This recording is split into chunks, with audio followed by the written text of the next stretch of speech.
सास और बहू के झगड़े पर एक बात बताना चाहता हूँ, निहायत ही गौर से सुनिए।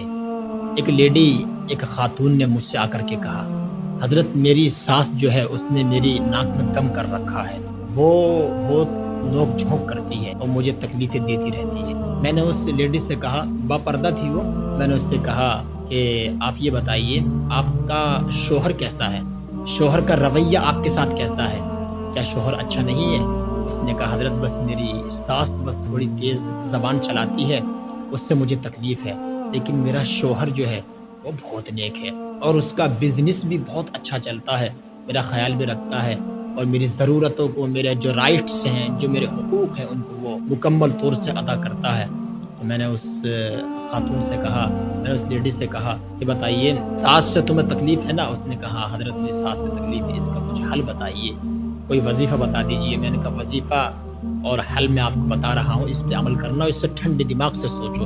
उसने कहा, हजरत बताइए। मैंने कहा, ये बताओ तुम इस घर में कैसे आई, तुम्हें इतना नेक शोहर कैसे मिला कि तुम्हारा ख्याल रखता है, तुम्हारे हुकूक अदा करता है, राइट्स अदा करता है और तुम्हें तकलीफ नहीं देता है, इतना नेक शोहर आप अपनी ज़बान से बता रही हैं। तो मैंने कहा, आप इस घर में कैसे आई और ये शोहर का सिलेक्शन कैसे हुआ आपके साथ? तो उस खातून ने मुझसे कहा, हजरत बात ये है कि मेरे शोहर की जो वालिदा हैं यानी मेरी सास हमारे घर गई थी और उन्होंने मुझे देखा और मुझे पसंद किया। फिर जब पसंद किया तो ये रिश्ता बरकरार हो गया और फिर वो मुझे निकाह करके अपने घर लेकर के आ गई। तो मैंने उससे एक बात कही, मैंने ये बताओ उस सास ने तुम पर कितना एहसान किया है, तो तुम्हारे घर गई थी, उसने तुमको पसंद किया और पसंद करने के बाद फिर वो अपने घर लेकर के आई। अगर वो तुम्हें पसंद नहीं करती, तुम्हें इतना नेक शौहर नहीं मिलता।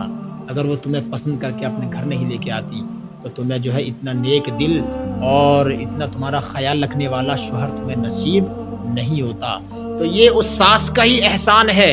सास का एहसान मान के पूरी जिंदगी अगर तुम शुक्र अदा करो तब भी उसका शुक्र अदा नहीं हो सकता है। अगर उसकी तरफ से कुछ तकलीफ है, अफू दरगुजर से काम लो। अल्लाह ताला ने कुरान अज़ीम में इरशाद फरमाया, वल काज़िमीनल गैज़ वल आफ़ीना अनिन नास, जो लोगों को मुआफ़ कर देते हैं और गुस्से को पी जाते हैं, अल्लाह ताला उनसे मोहब्बत करता है, अल्लाह ताला उनको महबूब रखता है। सुभान अल्लाह। उसके बात समझ में आ गई। उसने कहा, हज़रत आपने मेरी ज़िंदगी का सारा मसला ही हल कर दिया कि जिसकी वजह से मैं इस घर में आई हूँ। अगर उसने मुझे कुछ बुरा भला कह भी दिया तो मैं दरगुजर से काम लूँगी। पता चला घर अगर आगे बढ़ाना है, चलाना है तो आफ़ू दरगुजर से काम लेना पड़ेगा।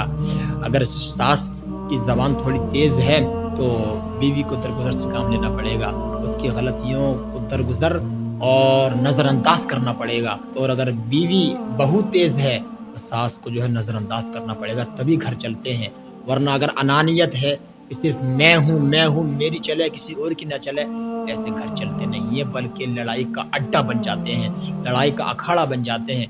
उस औरत की बात समझ में आ गई। मैंने इस तरीके से उसको बात समझाने की कोशिश की।